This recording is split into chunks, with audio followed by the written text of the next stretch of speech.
안녕하세요. 저는 30대의 한가운데에 서 있는 조민진이라고 해요. 저는 엄마와 단둘이 살았어요.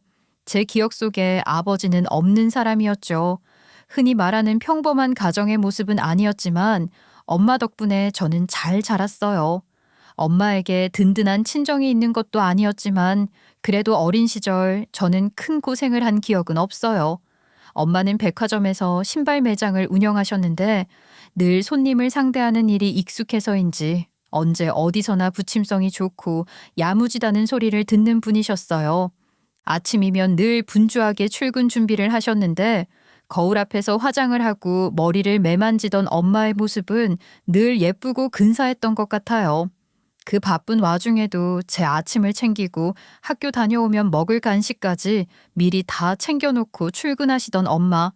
그땐 잘 몰랐지만 제가 나이를 들수록 엄마가 얼마나 힘들고 치열하게 사셨던 건지 새삼 느끼며 더 감사하게 됐죠.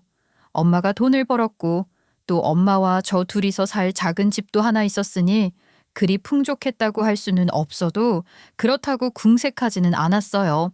그 작은 집에서 엄마랑 살면서 아빠가 퇴근하고 오는 순간 같은 다른 아이들은 평범하게 누리는 일상이 아쉬웠던 적도 있었지만 엄마가 속상해 할까봐 내색할 수가 없었던 기억이 나요. 아쉬운 것은 아쉬운 대로 그것을 저 나름의 방식으로 극복하고 또 그걸 티내지 않는 법도 터득하면서 또래보다 일찍 철이 든 씩씩한 아이로 자랐다고 할 수 있을 거예요. 학교 선생님들도 제게 나이보다 어른스럽다, 생각이 깊다, 그런 말씀을 많이 해주셨는데 그런 말씀들이 마냥 칭찬인 줄만 알았거든요. 그런데 이제와 생각해보면 어쩌면 저를 좀 안쓰러워하며 하셨던 말씀들인 것 같기도 해요. 그래도 상관은 없어요. 저를 위해 누구보다 열심히 사는 엄마.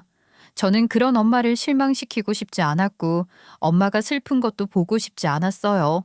어린 시절에 저는 그런 마음으로 이미 단단해지고 있었던 것 같아요. 제가 중학교 3학년 때 있었던 일인데요. 그때 같은 반 친구 중에서 1등을 맡아놓고 하던 애가 유난히 저를 미워했어요. 공부도 그다지 잘하지도 않고 그렇다고 집이 부자인 것도 아닌 제가 친구들에게 인기가 많아서 반장이 된 것이 못마땅했던 것 같아요. 한 번도 그 애가 그렇게 직접적으로 말한 적은 없지만 저뿐만 아니라 저희 반의 다른 친구들도 다들 그렇게 생각했거든요. 반장 선거 당시 그 친구랑 저랑 둘이 입후보를 했었고 제가 얻은 표는 그 친구가 얻은 표보다 월등하게 많았어요. 그 친구는 자기 생각에 별 볼 일 없는 제게 참패한 것이 분하고 약이 올랐을 것 같기도 해요. 그러니 저는 그런 마음으로 그 친구를 이해하려고 했는데 이후로 사사건건 학급 일에 항상 비협조적으로 나오며 딴지를 걸었고 개인적으로도 제게 상당한 적대감을 많이 드러냈으니 저도 그런 것들이 아무렇지 않았던 건 아니었어요. 그 친구는 집도 부자고 부모의 사회적 지위도 꽤 높았는데 그런 배경들 덕분에 담임 선생님도 그 친구에게 함부로 못하는 것 같은 느낌이 있었고 그 친구는 그걸 믿고 저를 더 노골적으로 괴롭혔던 것 같아요. 몇 번이나 부당한 처우를 받았지만 저는 그런 걸 한 번도 엄마에게 이야기하지 않았고 참았죠. 그러다 체육 시간에 그 친구가 제 다리를 걸어 넘어지는 바람에 제가 크게 다치게 되는 일이 생긴 거예요. 순간 균형을 잃고 휘청하다가 그대로 앞으로 고꾸라지면서 손으로 바닥을 짚으면서 손목을 심하게 다쳤고 무릎도 엄청 많이 쓸렸어요. 운동장 바닥이 거칠어서 쓸린 상처만 봐도 놀랄 정도였는데 손목도 너무 아픈 거예요. 눈물이 핑 돌 정도로 아팠고 애들은 웅성거리고 뒤돌아보니 저를 그렇게 만든 그 친구는 팔짱을 낀 채 절 내려다보며 일부러 그런 것도 아닌데 뭘 그러냐고 입가에 미소까지 띠는데 미안한 기색이라곤 없었어요. 이를 악물고 몸을 일으켰는데 체육 선생님이 보시고는 손목도 심상치 않다고 빨리 병원에 가자고 하시더라고요. 그렇게 병원으로 가면서 저는 엄마에게 연락을 했고 엄마와 함께 병원에서 치료를 하고 있었는데 제 다리를 걸었던 그 친구 부모가 병원으로 찾아온 거예요. 두 분 다 아주 잘 차려입고 계셨는데 시커먼 옷이며 무표정한 얼굴이 무슨 장례식에라도 온 것 같은 모습이더군요. 그리고는 다짜고짜 그러는 겁니다. 방금 의사 만나고 오는 길입니다. 이 병원장을 제가 좀 알고 있어서 잘 봐달라고 했어요. 그리고 여기 치료비랑 위로금 넉넉하게 넣었어요. 지금 뭐 하시는 거예요? 돈이 문제가 아니라 사과를 먼저 하셔야 하는 거 아닐까요? 아니, 저 애들끼리 놀다가 이런 일도 있을 수 있는 거지. 운이 없게 잘못 넘어지면서 손목이 이렇게 된 거지. 사실 뭐 큰일도 아니잖아요. 이것 보세요. 놀다가 그런 게 아니라 그쪽 아이가 제 딸 다리를 걸었어요. 목격한 아이들도 몇이나 있다고요. 이거는 일방적인 폭력이죠. 폭력이라니 단어 선택을 좀 신중하게 해주세요. 지금 제 딸 흠집 내려고 이러시는 겁니까? 이 학생이 반장이라고 들었는데 제 딸 성적 신경 쓰여서 그러시나요? 여보, 아니야. 반장 공부 못한다고 그랬어. 그니깐 그런 건 아닐 테고 무슨 억하심정으로 이러세요? 이깟 일로 조치를 취할 수 있을 거라고 생각하시는 거예요? 기가 막혀서 정말 말이 안 통할 사람들이네. 제 딸 다리를 걸었다는 소리를 들었어도 무슨 사정이 있었겠지 싶어서 일단 얘기는 들어봐야겠다 했는데 부모 보니까 애가 어떤 애일지도 짐작이 되네요. 제가 처음부터 말씀드렸죠. 치료비랑 위로금까지 충분히 챙겼다고요. 일단 그 금액이라도 한번 보시고. 위로금? 기가 막혀서. 위로금이 아니라 합의금인 모양이죠. 그 돈 받을 생각 없고 치료비만 처리하세요. 그리고 정식으로 문제 제기할 테니까 그렇게 하시고요. 저도 교장실, 교육청 가리지 않고 두드리면 제가 할 수 있는 걸 하겠어요. 애들은 부모를 보고 배우는 거죠. 부모를 보니 절대 그냥 넘어가면 안 되겠다는 생각이 드네요. 엄마가 강력하고 단호한 태도를 보이니 그 친구 부모는 얼굴이 예사롭지 않게 굳어지며 입술을 다물더라고요. 그리고는 잠시 자리를 뜨더니 다시 돌아와서는 그제야 엄마와 제게 정중하게 사과를 하겠다 어쩐다 했어요. 엄마는 가해자 당사자인 그 친구가 직접 찾아와서 사과하도록 하라고 하셨고 어떤 식으로든 조롱하는 태도를 보이면 정말 참지 않겠다고 엄청나게 화를 내셨어요. 그러니 그 친구가 바로 찾아와 고개를 푹 숙이고 기어 들어가는 소리로 사과 비슷한 걸 하긴 했어요. 아마도 자기 부모한테 혼나고 기가 팍 죽은 거겠죠. 저에 대한 미안한 마음이 아니라 자기 부모 무서워서 억지 사과를 힘겹게 하는 모습이었어요. 엄마는 그 친구의 태도를 문제 삼으며 아직도 심각성을 모르는 거냐고, 뭘 잘못했는지 알면 이럴 수 없다 하며 그 사과를 받아주지 않으셨고, 그 친구 부모는 그 친구를 보며 무언의 압박을 하니 거의 울 것 같은 얼굴로 제게 사과를 하는 거예요. 엄마는 마지못해 고개를 끄덕이시며 다시는 이런 식으로 내 딸 함부로 대하지 말라고 강하게 말씀하셨어요. 저는 엄마에게 그 친구가 저를 비웃듯이 했다는 얘기는 한 적이 없거든요. 그 친구가 다리를 걸었다는 것도 애들한테 들은 선생님이 엄마에게 말씀을 해주신 거지 제가 말한 건 아니었어요. 괜히 엄마 마음 아프게 하고 싶지 않았으니까요.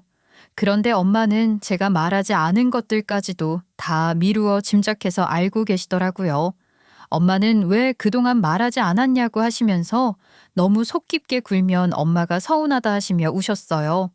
좀 전에 그렇게 강한 모습으로 그 친구와 그 친구 부모를 대하던 모습은 어딜 가고 제 앞에서는 우시는 거예요. 그런 엄마를 보면서 전 또 많은 생각을 하고 그랬죠. 그런 일이 있기도 했지만 저는 여전히 엄마에게 엄마가 속상할 일은 얘기하지 않고 싶었고 어지간한 건 제가 해결하고 사귀는 게 더 편했던 것 같아요.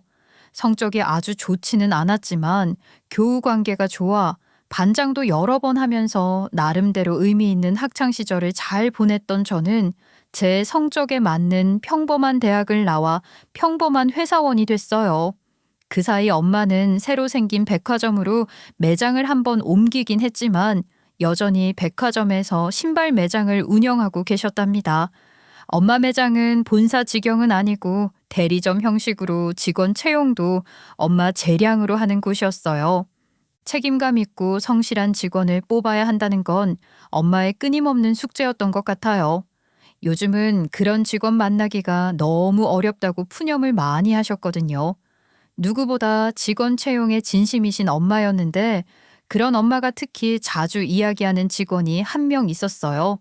말하자면 엄마 매장 금쪽이 같은 존재 같더라고요. 선입견을 갖고 하는 얘기가 아니라 그 직원이 보육권 출신인데 스스로 열등감에 사로잡혀서 사회에 대한 반항심 같은 게 강한 사람인 듯 느껴졌어요. 엄마도 참 면접 땐 그런 느낌 없었어? 그 정도면 어느 정도 느낌이 왔을 것 같은데. 왜 아니야? 면접 때부터 알고는 있었지. 아이, 그럼 뭐 할 말 없네. 다 알고도 뽑았다는 거잖아. 근데 그런 걸 알면서도 왜 뽑은 거야? 그런 면 때문에 뽑은 거야. 너도 아빠 없이 자라면서 엄마가 모르는 어려움을 많이 겪었을 거 아니야. 그러니까 그런 결핍 때문에 세상을 삐뚤게만 보는 그 직원한테 마음이 쓰이더라. 그러다가 완전히 엇나가면 어떡해. 아유, 못 살아. 그래서 그 직원 구제하는 마음으로 채용했다는 거잖아. 봉사활동하는 마음으로 한 거 아니냐고.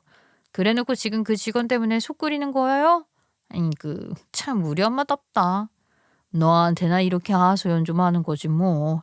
그래도 걔가 나름대로 일도 열심히 하려고 하고 괜찮아. 나쁜 애는 아니야. 어련하시겠어요, 엄마. 그래도 무턱대고 너무 잘 봐주려고 하지는 마요. 그런 것도 역차별이야.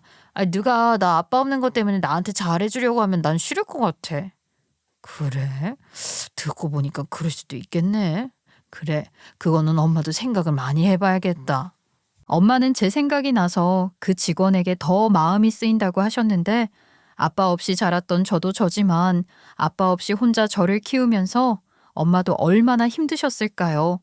제가 중학교 때 겪었던 그런 일처럼 엄마도 제게 말하지 못하고 엄마 혼자 감당했던 일들이 많았을 것 같아요.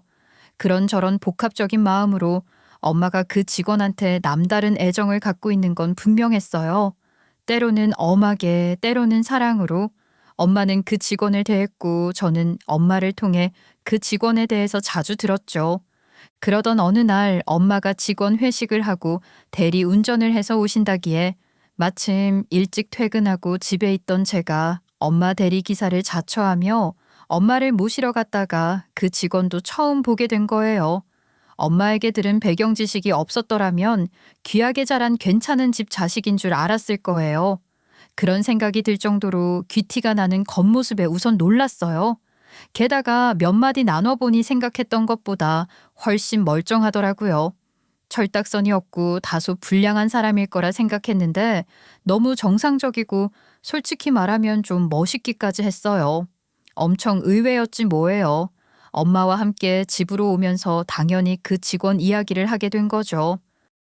저 엄마, 그 사람 말이야, 금쪽이. 아니, 너무 멀쩡하던데? 그렇지.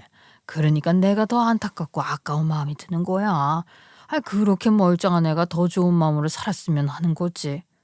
엄마 말만 듣고 대충 짐작한 이미지가 있었는데 너무 멀쩡해서 놀랐잖아. 심지어 잘생겼던데?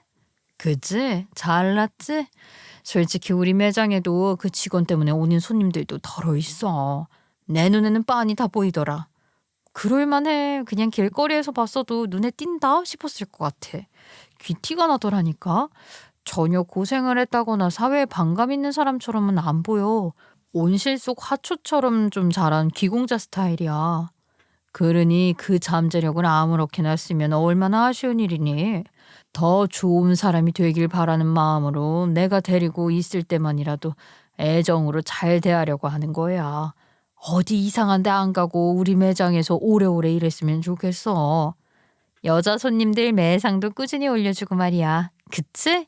그럼 그 정도 이점은 있어야지. 나도 그 직원 보고 있으면 기분이 좋은데 손님들도 당연히 그런 거지 뭐. 서비스업에서 왜 용모단정을 따지겠니? 엄마도 그 직원을 금쪽이라고 부르긴 했지만 진심으로 위하고 있다는 게 느껴졌어요. 애초에 그런 마음이 있었으니 채용을 한 거겠죠.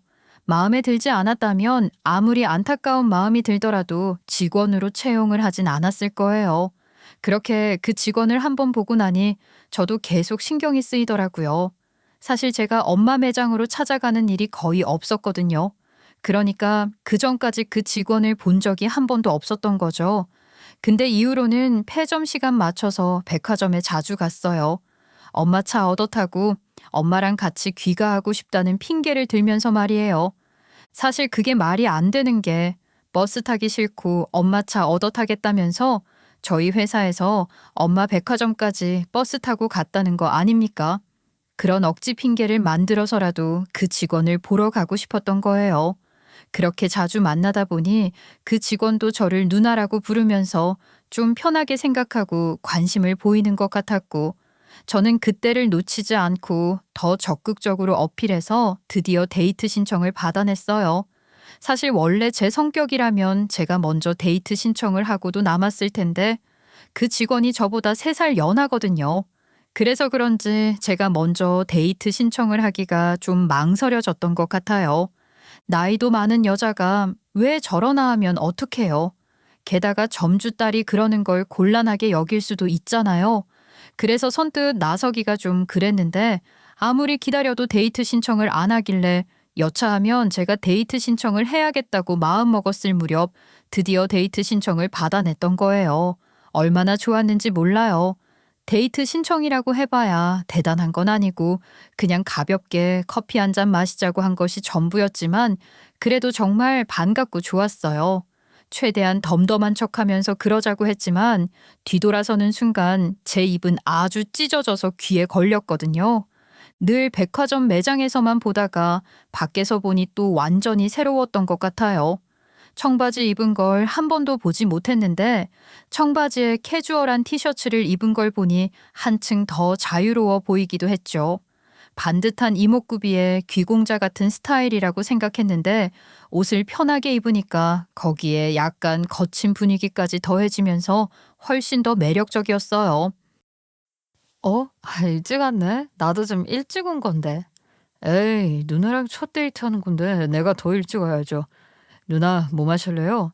누나 달콤한 커피 좋아하잖아요? 맞아. 어떻게 알았어? 내가 말한 적이 있나? 우리 오늘 커피 처음 마시는 거 아니야? 아, 전에 사장님이 얘기하는 걸 얼핏 들었던 것 같아요. 오, 역시 고객 응대하는 습관이 배어 있어서 그런가? 엄마가 너 되게 야무지게 고객 관리 잘한다고 칭찬하시더라. 정말요? 사장님이 좋게 봐주신다니 다행이네요. 저한테 정말 잘해주시거든요. 저도 제 몫을 해야죠. 우리 엄마가 원래 남한테 그렇게 정을 내는 분이 아닌데 너한테는 특별히 신경을 쓰시더라? 그건 너도 알지? 그럼요, 알죠. 제가 보육원 출신인 걸 다 아시고도 오히려 더 마음 써주시는 거 저도 다 알아요. 나도 아빠 없이 자랐잖아. 그러니까 엄마도 남일 같지 않으신 것 같아. 그러니까 앞으로도 계속 잘해. 네, 그럴 거예요. 사실 전 좀 외로웠던 것 같아요. 제 편이 없다고 생각했으니까. 근데 사장님 만나고 나서 그런 마음을 반성했어요. 전 그 외로움을 남 탓으로 돌렸었거든요. 그러면 안 되는 건데. 그냥 내가 잘 살면 되는 거잖아요. 안 그래요? 그래, 맞아. 야, 너 생각보다 훨씬 어른스럽구나. 얘기해보니까 더 그런 것 같아. 그럼요. 누나보다 3살 어려도 나이 먹을 만큼 먹었는데요, 뭐. 그렇게 따지면 누나도 생각보다 훨씬 귀여운데요. 나보다 3살 많은 거 맞아요? 장난기 가득한 얼굴로 진지하게 듣지 말라는 듯이 웃으면서 말했지만 귀엽다는 그 소리에 심장이 두근거리는 건 어쩔 수가 없더라고요. 괜히 커피 한 모금 더 마시면서 시선을 돌렸는데 심장이 너무 뛰어서 손까지 떨리는 것 같았어요. 그걸 들킬까봐 얼마나 조마조마했던지 그렇게 첫 데이트는 예상보다 더 깊은 대화와 뜻밖의 설렘으로 가득했고 전 그게 너무 좋았어요. 저만 그런 건 아니었는지 그 뒤로도 몇 번쯤 더 그런 식의 가벼운 데이트를 갖게 됐고 이어 정식으로 사귀어 보자는 얘기를 하게 됐답니다. 그렇게 되고 나니 엄마에게도 사실대로 말씀을 드리고 허락을 받고 싶었어요. 엄마는 처음에는 약간의 걱정을 내비치셨지만 이내 저희 관계를 인정하고 응원해 주셨어요. 한번 그렇게 인정을 해주신 후로는 완전히 제대로 밀어주시더라고요. 저희가 연애 기간이 그리 길지 않았음에도 결혼까지 약속하는 사이가 됐던 데는 엄마의 영향이 컸어요. 엄마는 예랑이와 제가 사귀고 있다는 걸 알게 되면서부터는 예랑이를 더 많이 믿어주셨어요. 무한한 신뢰와 지지를 해주셨던 거예요. 어느 정도였냐 하면 엄마가 요즘 부쩍 매장 운영에 피로함을 느끼고 있으셨는데 예랑이에게 엄마 매장을 맡길 생각까지 하실 정도였거든요. 예랑이도 그런 엄마의 기대에 부응하고자 더 열심히 일하는 모습을 보여줬고, 저는 그런 예랑이가 믿음직스러웠어요. 무엇보다 엄마가 예랑이를 좋아하고 예랑이도 엄마에게 잘하는 게 고마웠고, 엄마와 셋이서 가족으로 사는 게 행복할 거라는 확신이 들었던 것 같아요. 뭔가 그림이 그려진다고 할까요? 핑크빛 미래가 펼쳐지는 것 같다는 표현이 있잖아요. 제 기분이 딱 그랬던 것 같아요. 결혼을 앞둔 예비 신부들은 다 그런 거겠죠? 그런 확신을 갖고 저는 결혼을 결심할 수 있었던 거예요. 결혼식 날짜를 잡아놓고 하나둘 필요한 것들을 준비하며 행복한 나날들을 보내고 있었어요. 웨딩드레스, 신혼여행지, 신혼집 살림살이 등 결정해야 할 것들이 너무 많았지만 그런 게 또 다 재미였으니까요. 소소한 행복을 곱씹으며 바쁜 하루하루를 보내고 있었는데 그런 평범한 일상이 한순간에 박살이 나고 말았어요. 엄마가 쓰러지셔서 응급실로 이송 중이라는 연락을 받은 겁니다. 제게 전화를 걸어온 전화기 너머의 목소리는 차분했지만 제 심장은 요동을 치는 것 같았어요. 마침 예랑이는 휴무인 날이라 매장에 없었고 다른 직원들이 구급차를 불러 응급실로 간 거였고, 제게 전화로 상황을 알려준 건 구급대원이더라고요. 정신없이 응급실에 도착했을 때 이미 의사들과 간호사들은 분주하게 움직이고 있었어요. 엄마는 침대에 누운 채 산소 마스크를 쓰고 있었고, 심전도 모니터에서는 불규칙한 파형이 튀고 있었죠. 차트와 모니터를 번갈아 보며 이야기를 나누는 의료진들의 목소리가 날카롭게만 들렸던 것 같아요. 심전도, 혈압, 제세동기. 그런 어지러운 말들이 난무했고 엄마는 급성 심근경색이라고 하더군요. 의료진의 움직임은 더욱 바빠졌고 저는 떨리는 손으로 입을 틀어막고 엄마의 심장이 다시 뛰기만을 기도하고 있었어요. 제세동기로 충격을 주는 엄마의 몸이 몇 번이나 들썩인 후에 엄마의 심장은 다시 뛰기 시작했지만 안심할 틈이 없었습니다. 담당 의사는 제게 다가와 차분하지만 무거운 목소리로 말했어요. 대규모 급성 심근경색으로 심정지가 발생했고 혈관이 거의 막힌 상태라 혈압 유지가 불가피하다고 말이에요. 긴급한 치료가 필요하다고 했고 조치가 없는 상태로는 언제든지 다시 심정지가 올 가능성이 크다고 했어요. 응급 심장혈관 중재수를 진행했지만 이미 광범위한 심장 손상이 발생했고 회복이 불가능한 상태라고도 하더군요. 머릿속이 하얘지는 것 같았어요. 뭐라도 해달라고, 어떻게 해서라도 엄마 목숨만은 살려달라고 붙들고 매달리고 싶었습니다. 심장의 펌프 기능이 거의 손실된 상태라 일반적인 약물 치료나 관상동맥 우회술로는 버티기가 어렵다면서 현재로서는 인공심장, 그러니까 LVAD라고 하는 좌심실 보조장치 이식만이 유일한 방법이라고 했어요. 치료 방법이 뭐가 됐든 잘 알지도 못하지만 어떻게든 방법이 있다는 이야기를 들으니 그제서야 다리에 힘이 풀리는 것 같았어요. 안심이 됐던 거죠. 저는 곧장 심장외과로 가서 인공심장 이식 수술에 대한 설명을 들었어요. 의료진은 시뮬레이션된 심장 모델과 영상 자료들을 띄워놓고 자세한 설명을 이어가더라고요. 엄마가 이식받을 인공심장 좌심실 보조장치는 심장이 혈액을 제대로 내보내지 못할 때 그걸 보조하는 장치라고 해요. 배터리로 구동되며 혈액을 강제로 심장에서 온몸으로 보내는 펌프 역할을 해주는 거죠.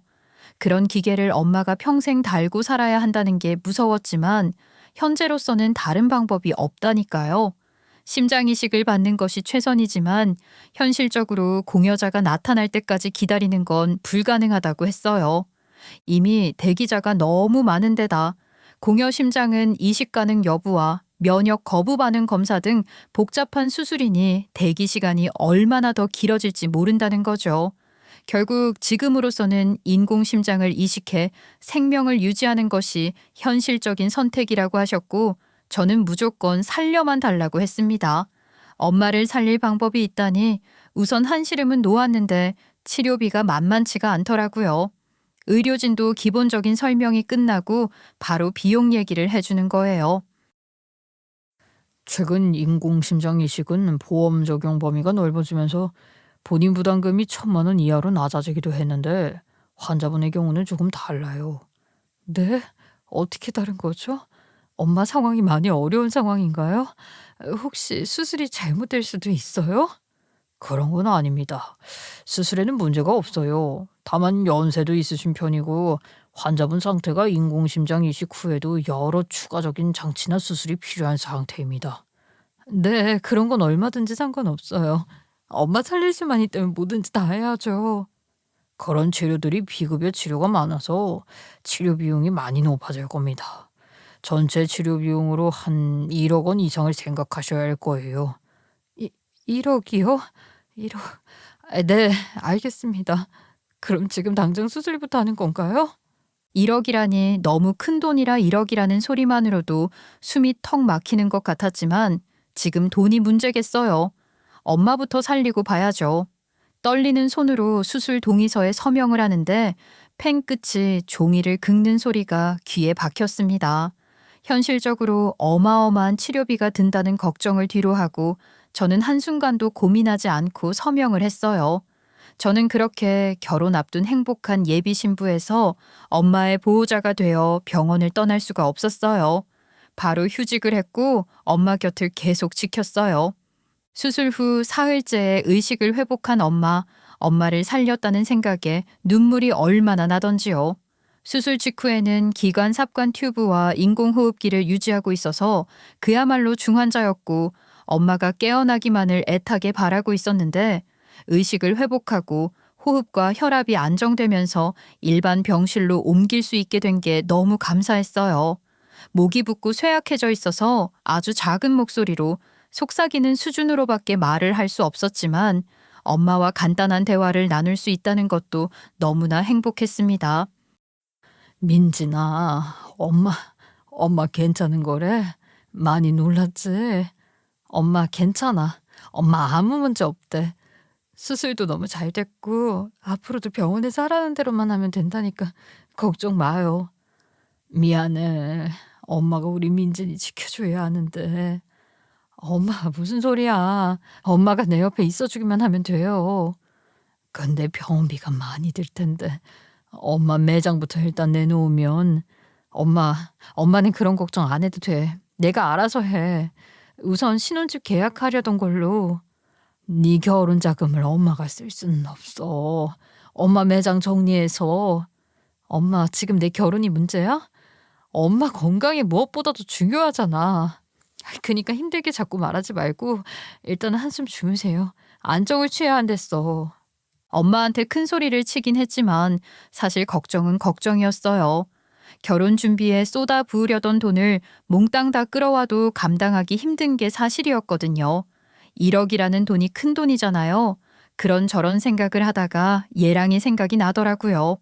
엄마 의식이 돌아오기 전까지는 온 신경이 엄마한테만 쏠려 있었는데 엄마 상태가 안정권에 접어들었다고 하니 그제야 예랑이 생각이 나는 거예요.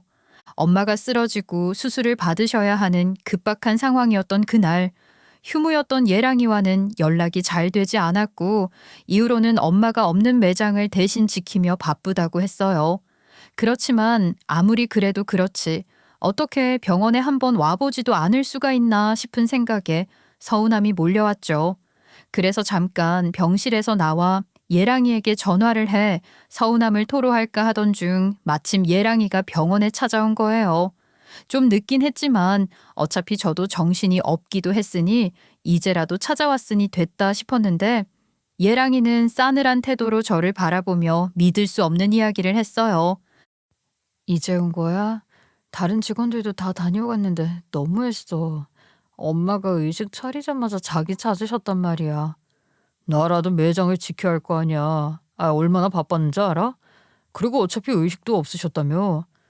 그래, 매장 지키느라 수고 많았어. 우선 엄마한테 인사부터 하고. 나 일단 할 말이 있어서 왔는데. 무슨 말? 무슨 말이 됐든 엄마한테 인사부터 해. 말은 안 하셔도 많이 기다리셨을 거야. 우리 여기서 이만 끝내자. 너도 양심이란 게 있으면 말이야. 뭐? 그게 무슨 소리야? 끝내자니? 결혼 없던 일로 하자고. 지금 무슨 소리라는 거야? 장난해? 장난하는 거 같니? 이 결혼 못하니까 그렇게 하려고. 아니, 그래. 지금 엄마 상태도 그렇고 나도 우리 결혼 좀 미루자고 할 생각이었어. 그렇지만 없던 일로 하자니? 아이, 그게 무슨. 야, 너 양심 있냐? 너네 엄마 치료비로만 1억 넘게 든다며. 그 얘기는 언제 할 생각이었냐? 뭐? 그니까 지금 우리 엄마 치료비 많이 드는 것 때문에 파혼을 하자는 거야? 당연한 거 아니야? 아니, 내가 뭘 잘못했다고 그 짐을 나눠지냐? 저는 믿을 수가 없었어요. 이 사람이 제가 평생을 믿고 함께 하자고 손을 잡았던 사람이 맞는 걸까요? 저는 그대로 굳어버렸고 병원 복도가 갑자기 낯설어 보였습니다. 한참을 멍하니 서 있었는데 그러는 동안에도 예랑이는 한치의 흔들림도 없이 말하더군요. 뭣도 모르고 네 년이랑 결혼했다가 신세 조질 뻔했지 뭐야. 결혼 전에 이런 일이 일어났던 게 천운이지. 역시 신은 내 편이야. 뭐라고? 지금 말 다 했어? 신세를 조져? 네 년? 야, 솔직히 너 뭐 볼 거 있냐? 나이도 많아 별 볼 일 하나 없는데 그래도 네 엄마 매장 물려받는 거 하나 본 건데 지금 보니까 오히려 빚더미에 올라앉을 판이잖아. 너 정말 사람 아니구나. 사람 아니야. 나 비난할 거 없어. 현실적으로 누구라도 나가 찰 거야. 이씨, 내가 조금 더 솔직한 것뿐이지. 차라리 꿈이면 좋겠다고 생각했어요. 그동안 저보다도 엄마에게 더 살갑게 굴던 사람이 예랑이었는데 엄마한테 잘했던 게 다 그저 엄마 매장 물려받은 속셈으로 그런 거였다니요. 그렇게 엄마한테 잘하다가 엄마 병에 큰돈이 든다고 하니 바로 돌변하는 그 인간을 보면서 제가 알던 예랑이의 모습은 허상이었다는 걸 깨달았습니다. 그리고 천천히 숨을 들이쉬며 덤덤하게 말했어요. 그래, 너 같은 인간이랑 결혼 안 하게 된 게 나한테도 천운이야. 신? 신이 있다면 그 신은 내 편이지. 그래, 그렇게 생각하든 말든 네 마음대로 해라. 그렇게 정신승리하면 되겠네. 아무튼 그럼 우린 이제부터 끝난 거다. 부담 없이 각자 갈 길 가자고. 물론이야. 네가 이런 인간인 걸 모르고 결혼했다가 인생만 조질 뻔한 건 나지. 고맙다. 파혼해. 그리고 마지막으로 선물 하나 줄게. 네가 모르는 게 있어. 그걸 지금 알려주려고. 선물? 야, 무섭다. 뭐 별로 궁금하지도 않지만 뭐가 됐든 그걸로 내 발목 잡을 생각은 마. 아이, 뭐 너 설마 임신이라도 했냐? 그런 거 아니니까 걱정 마. 우리 엄마가 입원한 이 병원 말이야. 여기 병원장이 바로 우리 아빠거든. 네가 병문안 오면 그때 얘기하고 인사도 시키려고 했는데 이렇게라도 알려주는 거니까 네가 뭘 잃었는지 땅을 치고 후회하면 좋겠다. 제발. 뭐? 병원장? 너한테 무슨 아빠? 예랑이는 제가 밝힌 제 아빠의 정체에 너무 놀라 말도 제대로 잇지 못하더니 그대로 주저앉으며 졸도를 하더라고요. 기가 막혀서. 저는 놀라지도 않았고 간호사 불러서 간단한 조치 취해달라고 했죠. 그러니 또 금방 정신을 차리더라고요. 정신 차리는 거 보자마자 차갑게 말했어요. 우리 엄마 병실, 우리 아빠 병원에서 당장 꺼지라고 말이에요. 갑자기 저희 아빠가 병원장이라니 여러분들도 많이 당황스러우셨을 것 같아요. 제가 아빠 없이 자랐다고만 하고 돌아가신 건지 엄마랑 이혼을 하신 건지 그런 얘기도 제대로 하지 않았잖아요. 이야기를 시작하는 시점에서는 아빠 얘기를 어떻게 해야 할지 몰라서 못했던 것 같아요.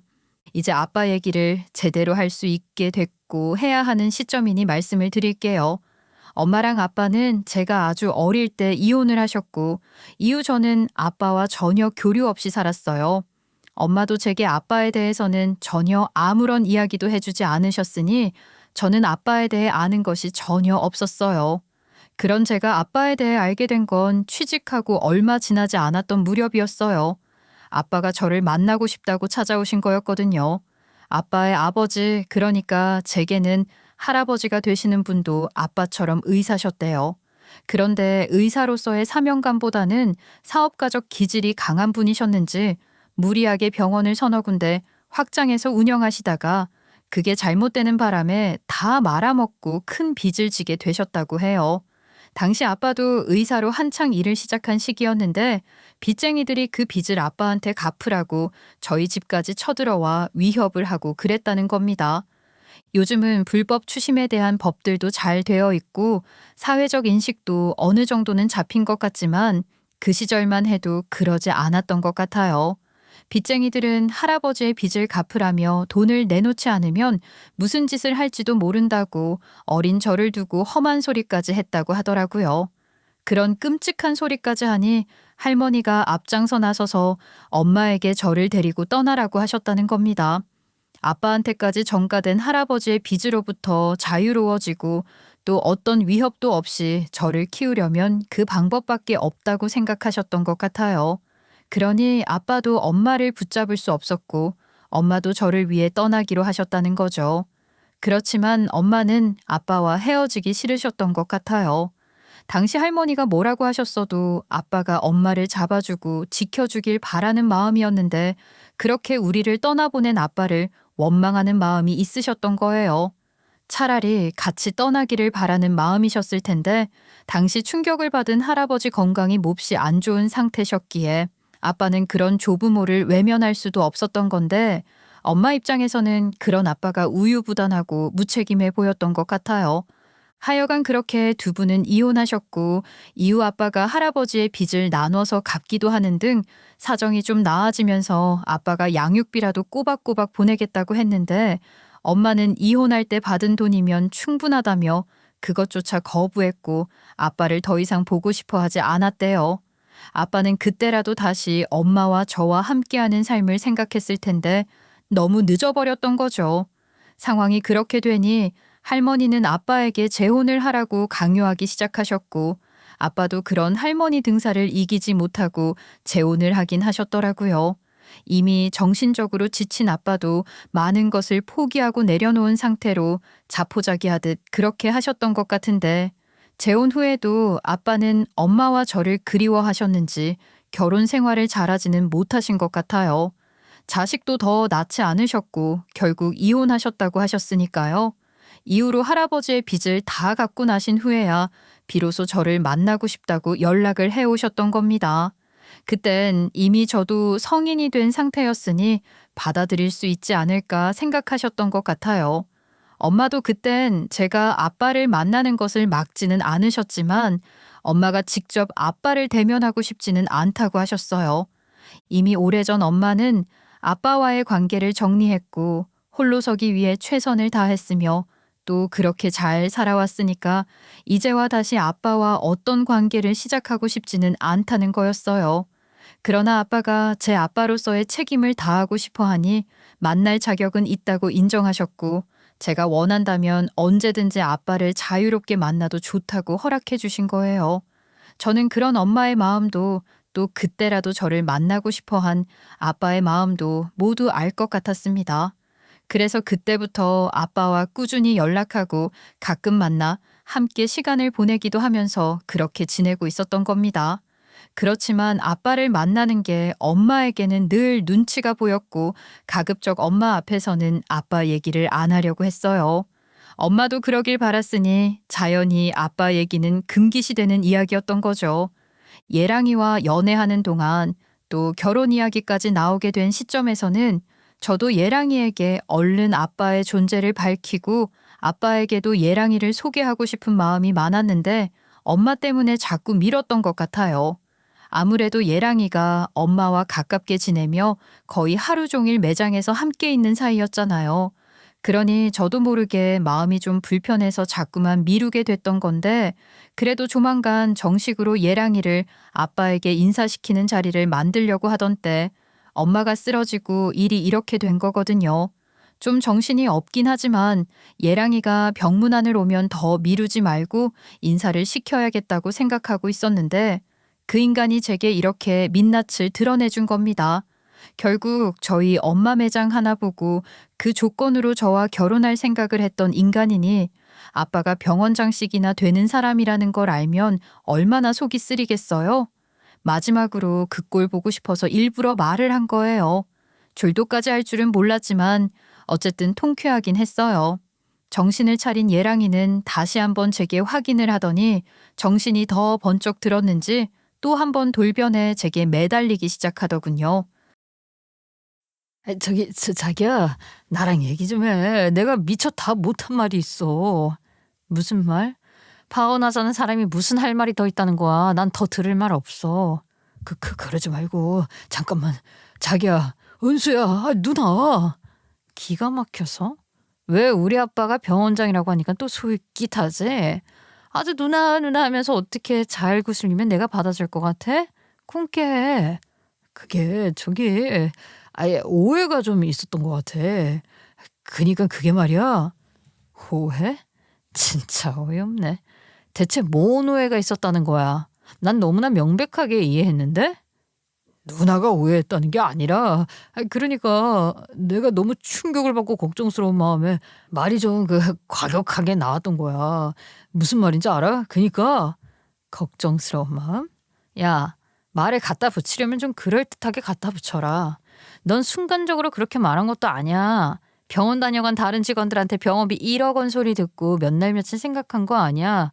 내 말이 틀려? 그래. 솔직히 나도 너무 무서워서 놀랍고. 그래서 그런 거지. 나 원래 그런 놈 아니야. 내가 사장님, 아니 장모님 얼마나 좋아하는지 누나도 알잖아. 아니, 웃기지 마. 넌 원래 그런 놈이었고 나랑 엄마가 네 허상에 속고 있었던 거지, 새끼야. 그게 아니야. 내가 누나한테 너무 미안해서 장모님 병원비 감당할 자격도 없는 나 같은 놈이 도움도 안 될 것 같은 마음에 그런 게 나을 거라고 생각했던 건데 내 생각이 정말 짧았어. 내가 정말 잘못 생각했던 것 같아. 정말이지 더 들어줄 수가 없네. 그딴 개소리를 지금 변명이라고 하고 앉았니? 네가 뭐라고 해도 소용없어. 모르겠어? 당장 꺼지라고. 경비라도 불러줄까? 저는 짧은 순간이었지만 이미 예랑이에 대해 많은 것을 알게 됐잖아요. 그 인간이 어떤 인간인지 제대로 알게 됐고 제가 알던 예랑이의 모습은 진짜 모습이 아니라는 걸 너무나 명백하게 깨달았으니 예랑이가 어떤 모습으로 무슨 말을 하며 매달려도 저는 속을 수가 없는 거예요. 제가 그렇게 단호하게 나가며 경비까지 부르려고 하니 예랑이는 허둥대며 손을 휘젓다가 어쨌다가 난리를 치더니 뭐라고 하는지 아세요? 아니 그러게 아빠가 병원장이라는 말을 진작 안 한 거야. 내가 알았더라면 애초에 이런 일도 없었을 거 아니냐고. 기가 막혀서. 야, 너 진짜 대책 없다. 너한테 언제 얘기하나 계속 벼르고 있었는데 말하지 않은 걸 내가 얼마나 다행이라고 생각하는지 알아? 이런 게 천운인 거야, 천운. 너 아까 뭐라고 했더라? 신이 네 편이라며. 나랑 결혼해서 신세 조질 뻔했다며. 가서 네 편인 네 신한테 앞으로 더 잘 살게 해달라고 빌면서 살아. 누나, 누나 그러지 마 제발. 내가 누나 얼마나 사랑하는데. 야, 사랑? 이게 진짜 사람 열받게 하네. 너 내가 곱게 보내주려고 했는데 뭐? 어떻게 해줄까? 어? 사랑 좋아하네. 너 같은 놈 트럭으로 갖다 줘도 싫으니까 당장 꺼져. 예랑이가 자기 선택을 얼마나 후회하든 말든 그 후에도 예랑이 지가 감당할 몫이고 결과를 받아들여야 하는 것 아니겠어요? 저는 마지막으로 예랑이에게 부담 없이 각자 갈 길 가자고 했던 말을 그대로 돌려주면서 곱게 보내줄 때 꺼지라고 했습니다. 예랑이는 여전히 미련이 남으니 계속 매달리려고 했지만 그럴수록 저는 더 환멸만 느낄 뿐이었어요. 세상 찌질하고 비겁한 놈이라는 걸 온몸으로 증명하고 있는 꼴이었으니까요. 엄마의 수술은 성공적이었고 이후 처치와 추가 수술 이후 재활까지 아직 많은 과정이 남아있지만 잘 해낼 수 있다고 믿고 있어요. 엄마는 끝까지 꺼려 했지만 아빠 도움으로 엄마 수술비를 해결했는데 엄마도 현실적으로 달리 방법이 없고 또 저를 힘들게 하고 싶지 않다는 마음으로 결국은 아빠 도움을 인정하고 받아들이기로 하셨어요. 그리고 쓰러지고 수술 받고 그러고도 계속되는 치료들 속에서 몸과 마음이 많이 약해진 엄마가 아빠에게 고맙다는 인사를 직접 전하는 것으로 아빠와 아주 오랜만에 대면도 하셨답니다. 두 분의 관계가 하루아침에 회복되어 좋아질 거라고 생각하지는 않아요. 엄마가 건강을 회복하는 데 오랜 시간이 걸리듯 두 분의 관계도 그렇게 회복되길 바라지만 또 그렇게 되지 않아도 어쩔 수 없다고 생각해요. 엄마가 건강을 되찾는 것이 무엇보다 가장 중요한 일이고 다른 문제들은 다 어떻게 되든 상관없는 중요하지 않은 일이라고 생각하니까요. 엄마 일을 겪으면서 저는 가치관이 좀 바뀐 것 같아요. 엄마가 쓰러지고 예랑이가 파혼을 선언하고 제 삶에서 당연하다고 여겼던 것들이 하루아침에 뒤흔들리는 경험을 한 거잖아요. 그동안 저는 안정적인 삶을 위해 그리고 사랑받는 사람이 되기 위해 나름대로 최선을 다했다고 생각했어요. 열심히 연애했고 결혼 준비를 하면서도 함께 꾸려갈 미래를 꿈꾸며 많은 것들을 생각했는데 결국 남은 건 아무것도 없는 거죠.